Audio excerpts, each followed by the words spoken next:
ओम शांति। आज है 24 नवंबर 2021 के ईश्वरीय महावाक्य। पहले सुनते हैं मुरली के मुख्य पॉइंट्स। बाबा ने कहा, पहले तुम देवी देवता थे, फिर 84 जन्म लेते लेते तुम्हारी तकदीर बिगड़ गई। अभी तुम शिव बाबा के पास आए हो अपनी तकदीर बनाने। स्वयं बाप बैठ तुमको पुरुषार्थ कराते हैं।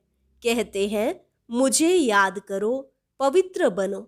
पवित्र बनने बिगर घर वापस जा नहीं सकते। पवित्र बनेंगे तब ही उड़ेंगे। फिर कहा, यहाँ तो सब कांटे हैं, काम कटारी चलाना यह भी कांटा लगाना है। अब तुम संपूर्ण निर्विकारी बनो। शिव बाबा से प्रोमिस करो, बाबा हम नरकवासी से स्वर्गवासी जरूर बनेंगे। हर बात में पूछते रहो। कोई कहते हैं कि बाबा धंधे में झूठ बोलना पड़ता है। झूठ बोलने से तो थोड़ा पाप बनेगा। तुम बाप को याद करते रहेंगे तो वह पाप कट जाएंगे। आगे कहा, जो अच्छी रीति शिक्षा को धारण करेंगे तो स्वर्ग में जल्दी आएंगे, नहीं तो देरी से आएंगे। नए मकान में आना चाहिए ना। मम्मा बाबा सतयुग में पहले पहले जाते हैं, तो हम फिर देरी से क्यों जाए। तुम भी ब्रह्मा बाप को फॉलो करो। और लास्ट में बाबा ने कहा, अभी तुम शिवालय में जाने की तैयारी कर रहे हो, इसलिए विकार में कभी नहीं जाना है। तूफान तो बहुत आएंगे, परंतु पतित नहीं होना। पतित होने से बड़ी खता हो जाएगी, फिर धर्मराज की बहुत कड़ी सजा खानी पड़ेगी। और अब सुनते हैं महावाक्यों को विस्तार से। मुरली का सार। मीठे बच्चे, तुम यहाँ अपनी राजाई तकदीर बनाने आए हो। जितना याद में रहेंगे, पढ़ाई पर ध्यान देंगे, उतना तकदीर श्रेष्ठ बनती जाएगी। प्रश्न, संगम पर किस श्रीमत का पालन कर 21 जन्मों के लिए तुम अपनी तकदीर श्रेष्ठ बना लेते हो। उत्तर, संगम पर बाप की श्रीमत है, मीठे बच्चे निर्विकारी बनो। देही अभिमानी बनने का पूरा पूरा पुरुषार्थ करो। कभी कोई पाप कर्म नहीं करना, तो 21 जन्मों के लिए तकदीर श्रेष्ठ बन जाएगी। गीत, तकदीर जगाकर आई हूँ। ओम शांति। मीठे मीठे रूहानी बच्चों ने यह गीत सुना। अब इन 2 लाइन का अर्थ जिन्होंने समझा वह हाथ उठाएं। यह किसने कहा, तकदीर जगाकर आई हूँ? आत्मा ने। सभी की आत्मा कहती है, मैं तकदीर बनाकर आई हूँ। कौन सी तकदीर? नई दुनिया में जाने की तकदीर। नई दुनिया है स्वर्ग, यह पुरानी दुनिया है नर्क। तो यह सब आत्माएं कहती है। आत्मा को तो शरीर चाहिए, तब तो बोले। जीव की आत्माएं कहती हैं, हम आए हैं स्कूल में तकदीर बनाने। पढ़ाने वाला कौन है? शिव बाबा, ज्ञान का सागर। मनुष्य को देवता अथवा पतित को पावन, नरकवासियों को स्वर्गवासी बनाने वाला वह एक बाप ही है। इस नर्क को आग लगनी है। दुनिया में ऐसा कोई स्कूल नहीं जहां बच्चे कहें कि हम बेहद के बाप के पास आए हैं, अथवा ऐसा भी कोई नहीं जो कहे मैं बाप भी हूँ, टीचर भी हूँ, गुरु भी हूँ। यह ब्रह्मा भी नहीं कह सकते हैं। एक शिव बाबा ही कहते हैं, मैं सभी का बाप, टीचर, गुरु हूँ। वही बैठ पढ़ाते हैं। तो अब बच्चों को तकदीर बनानी है। बच्चे कहते हैं, हम आए हैं नई दुनिया के राजधानी की तकदीर बनाने। हमको मालूम है कि यह पुरानी दुनिया खत्म होनी है। बाप आकर नई दुनिया स्थापन करते हैं। तुम 21 जन्मों का राज्य भाग्य लेने पड़ते हो। गोया तुम राजाई तकदीर बनाने आए हो, यहाँ राजयोग सीख रहे हो।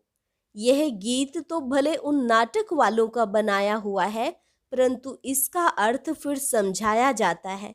जैसे बाप सभी वेदों शास्त्रों का सार बैठ समझाते हैं। इस समय सारी दुनिया में है भक्ति।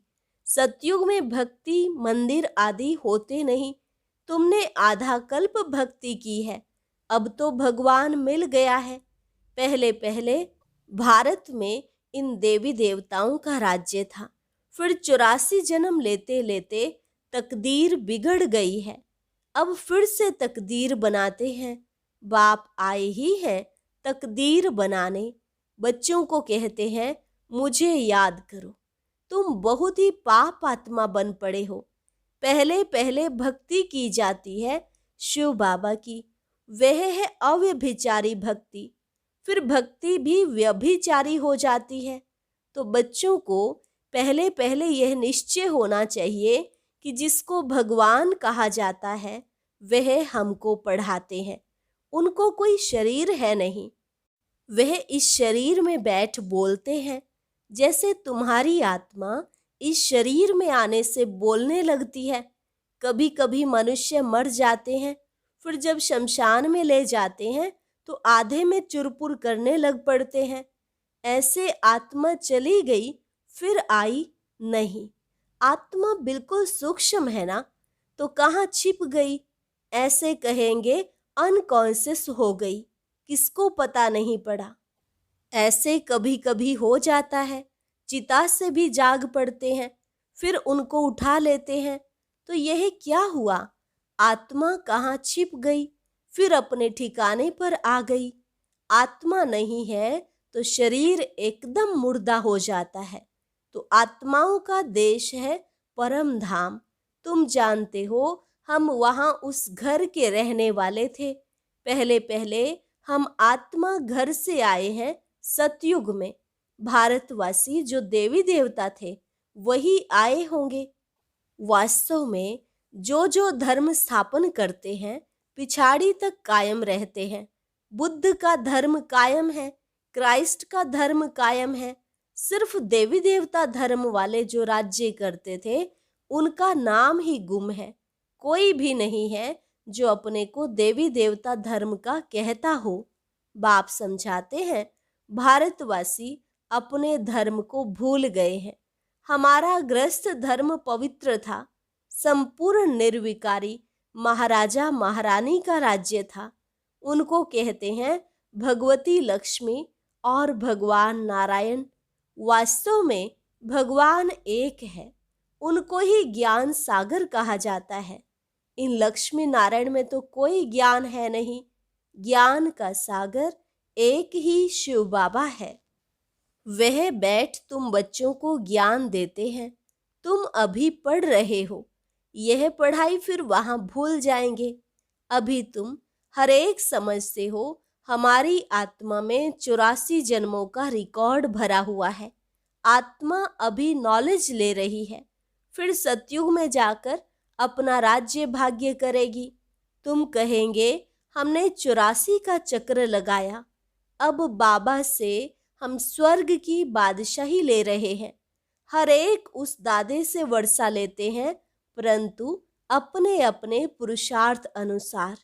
इसमें कोई हिस्सा नहीं बांटा जाता है, अज्ञान काल में बांटा जाता है ना। बेहद का बाप कहते हैं हम बैकुंठ स्थापन करते हैं, उसमें उच्च मर्तबा पाना वह है तुम्हारे पुरुषार्थ पर मदार। जितना बाप को याद करेंगे उतना विकर्म विनाश होंगे, पवित्र बनेंगे। सोने को भट्टी में डालते हैं ना, तो उनसे खाद निकल सच्चे सोने की डली बन जाती है। यह आत्मा भी सच्चा सोना थी, यहाँ पार्ट बजाने आती है। पहले है गोल्डन एजड, फिर पहले चांदी की खाद पड़ी। आत्मा थोड़ी इम्प्योर बन जाती है, तो फिर आहिस्ते आहिस्ते थोड़ा घटती जाती है। मकान भी पहले नया, फिर आहिस्ते आहिस्ते पुराना होता जाता है। 100 वर्ष के बाद कहेंगे पुराना। वैसे दुनिया भी नई और पुरानी होती है। आज से 5000 वर्ष पहले नई थी। इन देवी देवताओं का राज्य जो था वह कहाँ गया? 84 जन्म भोगते भोगते पुराना हो गया। आत्मा भी मैली, तो शरीर भी मैला हो गया, गोरे से सांवरे हो गए। कृष्ण को भी गोरा और सांवरा दिखाते हैं ना।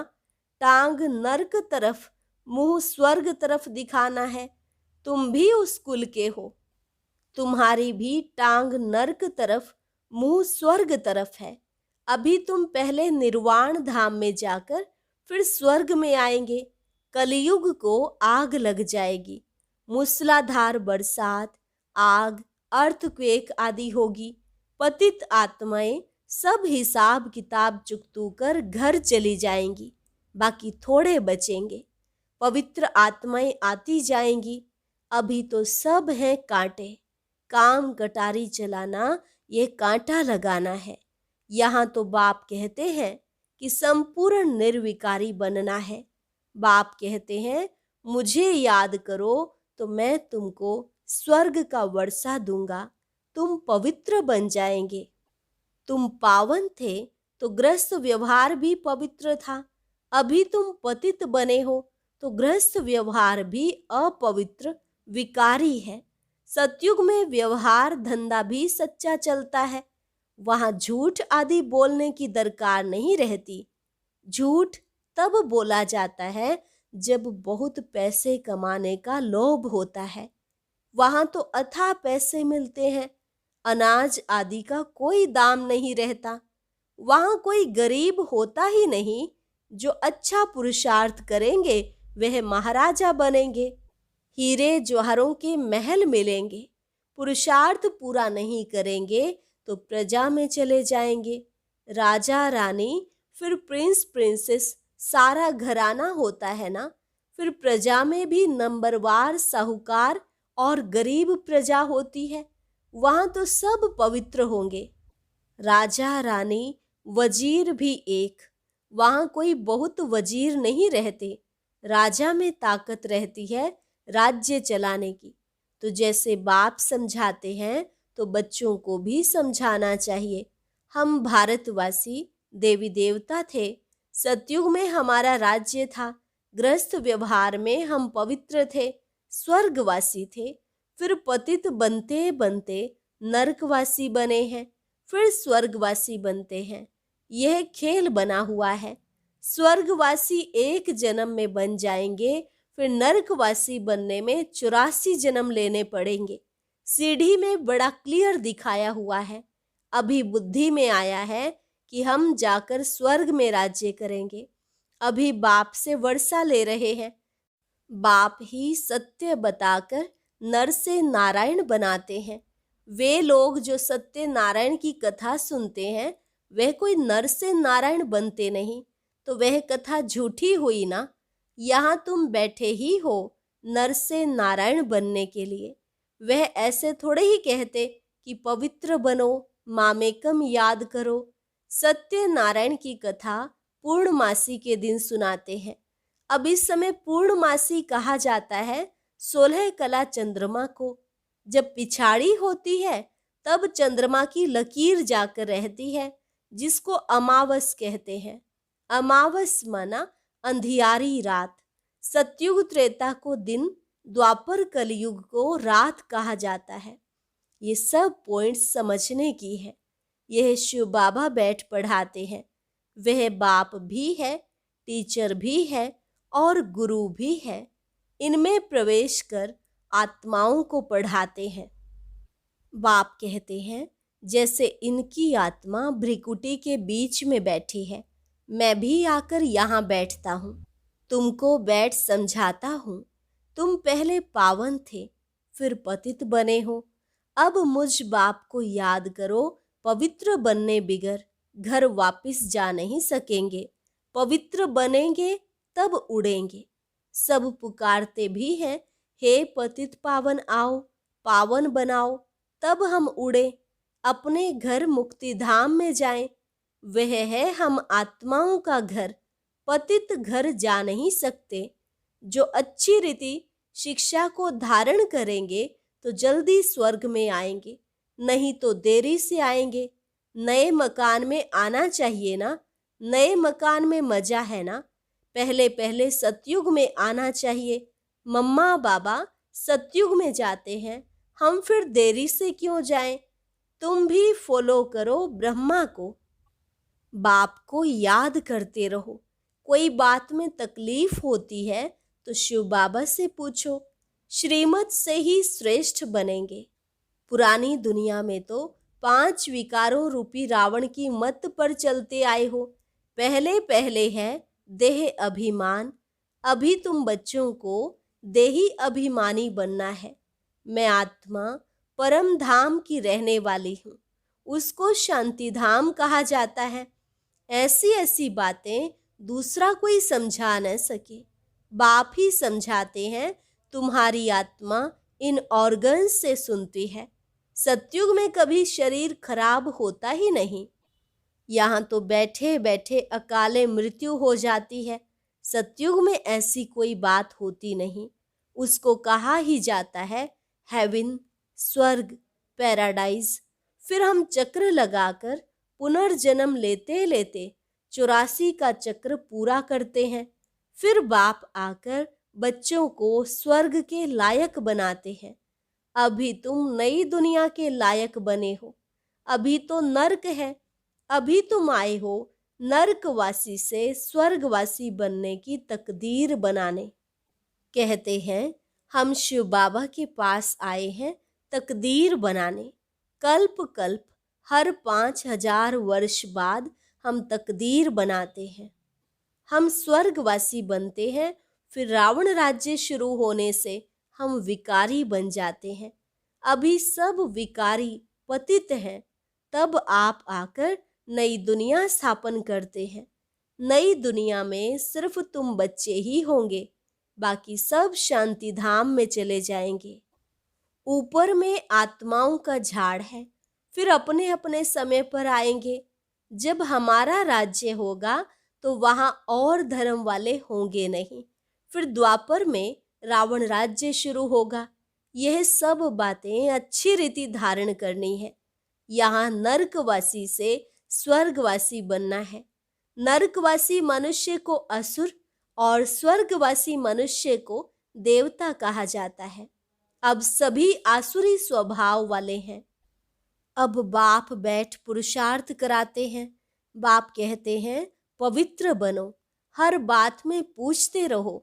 कोई पूछते हैं कि बाबा धंधे में झूठ बोलना पड़ता है। झूठ बोलने से थोड़ा पाप बनेगा। वह फिर बाप को याद करते रहेंगे तो पाप कट जाएंगे। आजकल की दुनिया में सब पाप करते रहते हैं। कितनी रिश्वत खाते रहते हैं। यह प्रदर्शनी का चित्र मैप्स हैं। ऐसे मैप्स कहाँ होते नहीं। अगर कोई देखकर कॉपी करके बनाए भी, परंतु उनका अर्थ कुछ भी समझ नहीं सकेंगे। प्रदर्शनी मेले में तो बहुत आते हैं। कहा जाता है 7 रोज लिए समझने आओ तो तुम स्वर्गवासी बनने लायक बन जाएंगे। अभी नर्कवासी हो। सीढ़ी में देखो कितना क्लियर है। यह है पतित दुनिया। पावन दुनिया ऊपर खड़ी है। अभी तुम बच्चे शिव बाबा से प्रॉमिस करते हो, बाबा हम नर्कवासी से स्वर्गवासी जरूर बनेंगे। अभी तुम तैयारी कर रहे हो शिवालय में जाने के लिए। इसलिए विकार में कभी नहीं जाना।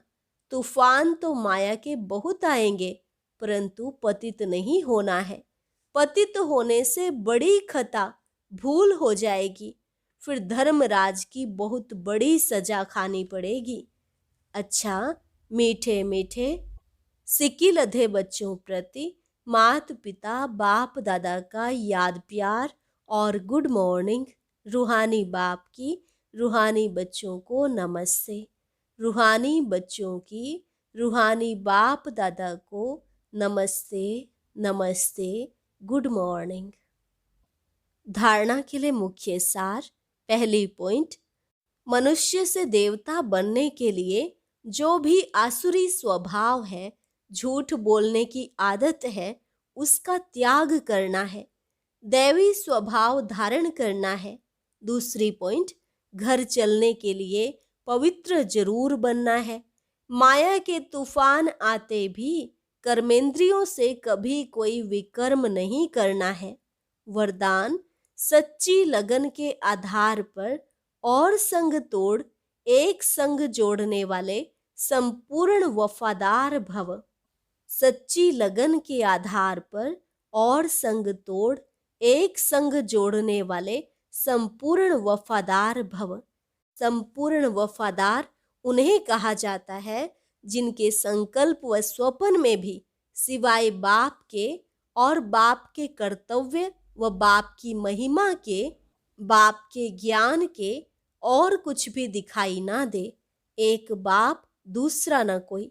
बुद्धि की लगन सदा एक संग रहे तो अनेक संग का रंग लग नहीं सकता।